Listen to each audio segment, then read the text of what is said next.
Comment trier le contenu essentiel du contenu facultatif?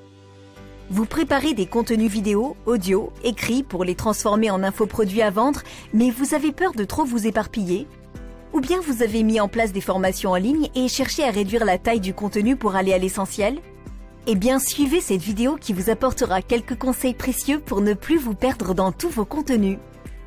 Bonjour à vous, je me présente, je suis Léa de LearnyBox et je suis moi-même une infopreneuse qui gagne sa vie grâce à cet outil complet qu'est LearnyBox. Si vous voulez découvrir cette plateforme pour vous lancer et commencer à gagner de l'argent sur le net, découvrez leur service via la formule gratuite sur leur site internet. Voici une situation courante. Votre patron vous commande un module e-learning et vous donne une centaine de diapos en vous précisant que tout est important. Vous, en tant que concepteur pédagogique, vous savez parfaitement que non. Tout n'est pas important. En réalité, il y a même de grandes chances pour que seulement une petite partie de ce contenu soit réellement essentielle. Votre travail dans ce cas consiste à analyser finement le contenu pour trier les informations que les apprenants ont réellement besoin d'avoir de celles qui sont juste intéressantes à connaître. Avec ceci à l'esprit, examinons quelques règles simples pour vous aider à trier le contenu essentiel du contenu facultatif. Commencez par identifier comment le contenu sera utilisé dans le cadre du travail de l'apprenant. Si vous comprenez comment vos apprenants vont utiliser le contenu, vous pourrez le présenter de manière plus pertinente. Puis, identifiez les conséquences si l'apprenant ne connaît pas une information.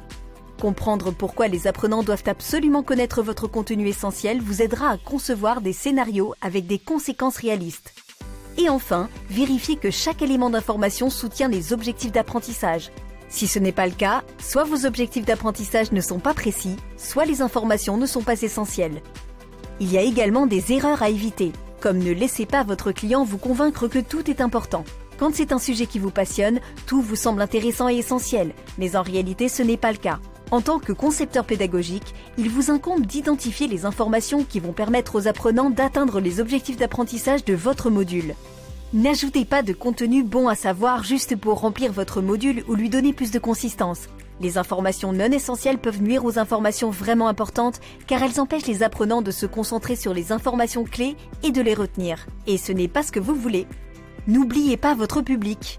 Adapter votre contenu à votre public est essentiel si vous voulez que votre module soit efficace. Lorsque vous décidez des éléments à inclure dans votre module, posez-vous des questions telles que « Que savent déjà mes apprenants ? Que doivent-ils apprendre ?» Si vous ne l'avez pas déjà fait, assurez-vous de faire une analyse du public cible pour trouver les réponses à ces questions. N'oubliez pas de faire une analyse des tâches qui vous aidera à identifier les informations directement en lien avec les tâches que devront réaliser les apprenants. Sans cela, votre module risque de ne pas inclure les informations clés que l'apprenant cherche à connaître ou qu'il doit connaître. Pour conclure, votre module ne doit inclure que des informations essentielles. Toute information intéressante mais concrètement inutile peut nuire au message clé et rendre votre module inefficace. En suivant les choses à faire et à ne pas faire d'écrits ici, vous pourrez mieux déterminer le contenu à conserver. Et n'oubliez pas que vous pouvez toujours inclure des liens vers des informations complémentaires à la fin de votre module pour les apprenants qui souhaitent approfondir leur compréhension.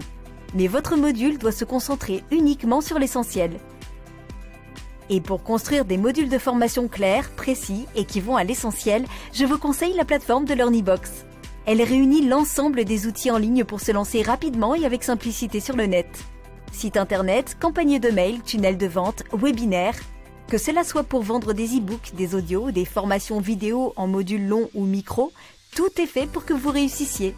Rejoignez les milliers d'infopreneurs qui ont généré plus de 400 millions d'euros à travers LearnyBox. Faites comme Fabrice qui a lancé sa formation en ligne de yoga et pilates, ou encore comme Anthony qui a lancé ses formations pour apprendre à communiquer sur YouTube, comme Yannick qui a mis en place des formations autour du commerce digital, ou encore comme Silou, qui a lancé ses formations pour apprendre à cuisiner et qui s'est fait plus de 100 000 € le mois de son lancement. Et vous, qu'attendez-vous pour vous lancer? LearnyBox vous propose d'essayer ses services gratuitement jusqu'à ce que vous fassiez vos 4 premières ventes.